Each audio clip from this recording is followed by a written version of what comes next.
Big boss विजेता सूरज चव्हाण आता चित्रपटसृष्टीमध्ये पदार्पण करतोय आणि त्याचा पहिला चित्रपट झापूक झुपूक जो आहे तो आता 25 तारखेला रिलीज होतोय. आपल्यासोबत दिग्दर्शक केदार शिंदे देखील आहेत आणि या चित्रपटातला हिरो सूरज चव्हाण देखील आपल्यासोबत आहे. आपण प्रथमतः बातचीत करूया दिग्दर्शकांसोबत. झापूक झुपूक असं नाव आहे, मग काय अर्थ घ्यायचा आहे प्रेक्षकांनी, यामध्ये काय बघायला मिळणार आहे? धमाल. झापूक झुपूक हे बिग बॉसमध्ये असताना सूरजने एवढं फेमस केलं आहे. या महाराष्ट्रातल्या अगदी छोट्या मुलांपासून ते वयोवृद्ध लोकांपर्यंत तो शब्द झापूक झुपूक इतका दृढ त्यांच्या मनामध्ये बसलेला आहे आणि त्यांना माहिती आहे सूरज चव्हाण जेव्हा झापूक झुपूक करतो तेव्हा धमाल असते. पण सूरज, तू असंच करत गेला ती झापूक झुपूक, तुला कधी विचार आला होता की याच्यावरती एखाद्या दिग्दर्शकाला वाटेल की पिक्चर काढावा आणि त्यात हिरो आपण असू, असं कधी तुला वाटलं होतं? कधी नव्हतं वाटलं. बिग बॉसमध्ये गेलतो ना तेव्हा आम्हाला समजत नव्हतं बाहेरचं काय चाललंय त्या घरातून काय नाही. आम्हाला घरची लय आठवण यायची. रानात जायचो मी, परत कामावर जायचो, ते अख्खी आठवण यायची. गालच्यांची आठवण यायची, 5 बहिणींची, बाच्यांची. पण काय समजतच नव्हतं. मला माहीत नव्हतं की सरांनी खरंच पिक्चर झापूक झुपूक म्हणजे माझ्या लिहायला आहे, मला माहीत नव्हतं. पण आता काय वाटतंय की आपला चित्रपट येतोय आणि इतका मोठा दिग्दर्शक आपल्याला मिळाला आहे, चित्रपटामध्ये पदार्पण घातला, डेब्यूलाच तुला इतकं छान वाटतंय सगळं? सरांचं मनापासून आभार मानतो, कारण त्यांनी एवढी मोठी संधी दिली माझ्यासारख्या मुलाला. या चित्रपटामध्ये नेमकं सूरज चव्हाणबद्दल काय, म्हणजे सूरज चव्हाण रील स्टार म्हणून लोकांनी अनुभवला, बिग बॉसमध्ये असताना वेगळ्या दृष्टिकोनातून लोकांना तो सूरज चव्हाण भावला, म्हणजे भावनिकदृष्ट्या लोकांना नाही झालं. या चित्रपटातून सूरज चव्हाणची कोणती बाजू अशी वाटते की ती समोर येऊ शकते? काय गोष्ट असते ना सिनेमा सूरज चव्हाणच्या बरोबर करतोय. सूरज चव्हाणच्या आयुष्यावर सिनेमा नाही आहे. ही लव्ह स्टोरी आहे आणि ही फॅमिली एंटरटेनमेंट आहे.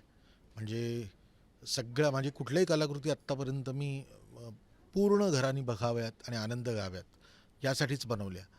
त्यामुळे झापूक झुपूक त्या त्या सगळ्या कलाकृतींपेक्षा वेगळी नाही आहे. तो आनंद देणारी आहे आणि तुमच्या तिकिटांचे सगळे पैसे वसूल करणारी आहे.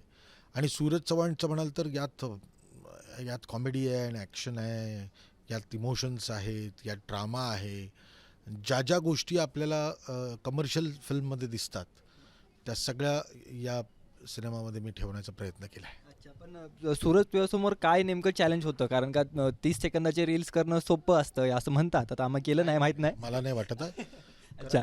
मला नाही जमत ते. 30 सेकंदाची रील्स करणं इतकं सोपं नाही आहे. चित्रपट करणं तेही आव्हानात्मक. तो म्हणजे तेच आहे ना की उद्या मला रील करायला कोणी घेतलं तर मला ते अवघडच जाणार आहे ना, तसंच अवघड त्याला पण गेलं आहे. मग तुझ्यासाठी काय चॅलेंज होतं हे सगळं? लय मोठा चॅनेस होता. एवढं मोठं व्यक्ती म्हणजे डायरेक्टर केदार सर, त्यांच्यासमोर कसं करायचं माहीत नव्हतं. ॲक्टिंग बिक्टिंग मला जमत नाही. मी आहे त्याचाच भारी आहे, मला असं वाटतं. मग या कलाकारासोबत चित्रपट करताना तुम्हाला काय आव्हान होती? नाही, मला प्रत्येक गोष्टीचं आव्हान होतं. म्हणजे फक्त सूरजबरोबर काम करण्याचं आव्हान नव्हतं. मला बाईपण भारी देवाच्या यशाचं पण आव्हान होतं ना. मी 2.5 वर्षापूर्वी बाईपण भारी देवा हा सिनेमा केला आणि रसिक प्रेक्षकांनी तुफान यश दिलं. त्याचं दडपण असतंच ना. बेफिकीर राहून उपयोगाचं नाही. आपल्याला येतं, खूप काही येतं, असं डोक्यात ठेवून उपयोगाचं नाही. यशाचा कुठला फॉर्म्युला नाही. कष्ट करणं आपल्या हातात आहे आणि उत्तम कलाकृती देणं आपल्या हातात आहे. तीच देण्याचा प्रयत्न आहे आणि मला खात्री आहे की आजपर्यंत जे प्रेम दिलं आहे, नाटकापासून सिरियल्सपासून सिनेमांपर्यंत, ते पुढेही सुरू राहील. अगदी. पण आपण आता परवा मुंबईतलं पण पाहिलं की रितेश देशमुख आल्यानंतर फार सरप्राईज सूरज झालेला होता. त्याला माहितीच नव्हतं, अजिबातच नाही माहिती मला त्याला. काहीच माहीत नव्हतं की टेलरला आमच्या लिटेस्ट सर येणार नाहीत आणि त्यांच्या हातात नाही आमचा टेलर लॉन्चिंग होणार नाही. मला काहीच माहीत नव्हतं. डायरेक्ट मला धक्का दिला, म्हणजे भाऊचा धक्का, लिटेस्ट सर टॉपचा एका, म्हणजे असं बेकार मला धक्का दिला. मला माहितीच नाही लिटेस्ट सर मागं आल्यातून मी समोर बोलतोय आणि डायरेक्ट मी दिसल्या मी दर्शन घेतलं सरांचं. बघितलं, आम्ही सगळ्यांनी बघितलं, तू किती घट्ट मिठी मारून ठेवली होती तू. मग तू भावनिक झाला होता. भावनिक होणार सरांना, सर दिसल्या बरंच वाटतं मग. आता काय अपेक्षा आहेत प्रेक्षकांच्या, म्हणजे इतके दिवसांपासून आपण बिग बॉसमध्ये पाहिलं की प्रचंड प्रेम सूरजवरती केलं. या चित्रपटाबद्दल काय अपेक्षा आहेत लोकांकडून? सूरजला कसं एक्सेप्ट करावं? कसं ॲक्सेप्ट कराव्यापेक्षा ना सिनेमा येऊन थिएटरमध्ये बघावा. या मुलांनी जे मनापासून काम केलेलं आहे आणि कष्ट घेतलेले आहेत, हे लोकांना अपील होणार. आणि फार हुशार असतात ना रसिक प्रेक्षक. आपण गृहीत नाही धरायचं कधी रसिक प्रेक्षकांना. त्यांना चांगलं काय आणि वाईट काय 2 सेकंदात कळतं. आणि मग त्याच्यातली तुमची इमानदारी जी असते, तुमचे तुम्ही किती फोकस्ड आहात, सिन्सिअरली काम केलं आहे, ही गोष्ट त्यांना जाणवते आणि तेव्हाच लोक गर्दी करतात. असं कुठल्याही गोष्टींना गर्दी करत नाहीत लोक. नक्की. पण सूरज, तुझं आणखी एक स्वप्न पूर्ण होत आहे. तुझं घर आता पूर्ण झालंय. काल स्वतः उपमुख्यमंत्री दादा तुझ्या घराची पाहणी करायला गेले होते. म्हणजे घराचं बांधकाम कुठपर्यंत झालंय, कसं काम चालू आहे? एका महिन्यामध्ये घर तयार होते दादा. माझं इकडं प्रमोशन चाललेलं आणि काल दादा तिकडं सकाळ सकाळ गेल्यात. मला माहीतच नव्हतं की दादा घरी गेल्यात आणि बंगल्याचं काम बघतात. मला काही माहीत नव्हतं. मला नंतर फोन आला घरच्यांचा की दादा येऊन गेलं, की काम बघून गेलं आणि ती त्यांचं आहेत ना माणूस, त्यांना सांगितलं की जोरात काम करा, दिवाळीपर्यंत झालं पाहिजे, ओपनिंग केलं पाहिजे आणि घरात गेलं पाहिजे.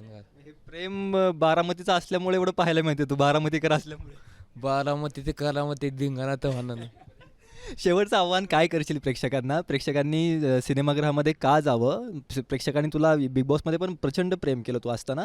आता देखील लोक प्रेम करतील, पण का जाऊन हा चित्रपट तुझा पहा? मला ॲक्टिंग येत नाही, पण सरांनी करून घेतली आणि त्यांना एवढं लागलेलं तर त्यांनी मला समजावलं, सांगितलं सुरज तुला असं करायचं तसं करायचं. फक्त माझ्या फॅन लोकांनी माझ्यावर एकदा विश्वास ठेवा, एकदा थिएटरमध्ये जा, एकदाच पहा, तुम्ही डबल जाणार ना. असा पिक्चर आहे झापूक झुपूक. ते झापूक झुपूकचं गाणं तू काल भारी करून दाखवलं. आम्हाला दाखवते काय केलंस तू ते. मी बोलताना गोलीगत झापूक झुपूक झापूक झुपूक, मी बोलताना गोलीगत झापूक झुपूक झापूक झुपूक, मी फालतोला गोलीगत झापूक झुपूक झापूक झुपूक, मी गोल गोल गोलीगत झापूक झुपूक झापूक झुपूक, आलो गोलीगत आम्ही इथं मग लाडे बघा आता मग बुक टिंग.